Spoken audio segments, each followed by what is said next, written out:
Social మీడియాలో నిత్యం యాక్టివ్గా ఉండే ప్రపంచ కుబేరుడు టెస్లా అధినేత ఎలాన్ మస్క్ ఇండియాపై ఆసక్తికర వ్యాఖ్యలు చేశారు. ఐక్యరాజ్యసమితి భద్రతా మండలిలో భారత్కు శాశ్వత సభ్యత్వం లేకపోవడాన్ని ఎలాన్ మస్క్ తప్పుపట్టారు.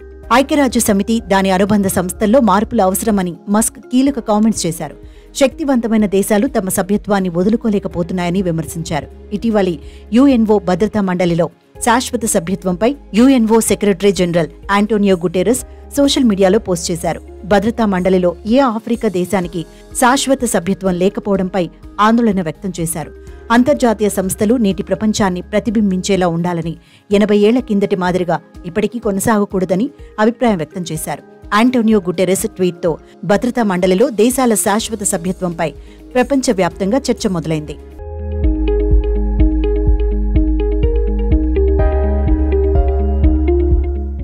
అయితే ఆంటోనియో గుటెరస్ ట్వీట్పై అమెరికా పెట్టుబడిదారు మైకెల్ ఐసెన్బర్గ్ స్పందించారు. శాశ్వత సభ్య దేశాల్లో భారత్ సంగతేంటి అని ప్రశ్నించారు. మైకెల్ ఐసెన్బర్గ్ ట్వీట్పై ప్రపంచ కుబేరుడు ఎక్స్ అధినేత ఎలాన్ మస్క్ స్పందించారు. యుఎన్ఓ దాని అనుబంధ సంస్థలను సవరించాల్సిన అవసరం ఉందని మస్క్ పేర్కొన్నారు. ప్రపంచంలోని అత్యధిక జనాభా కలిగిన భారత్కు భద్రతా మండలిలో శాశ్వత సభ్యత్వం లేకపోవడానికి అర్థరహితం అని ఆగ్రహం వ్యక్తం చేశారు.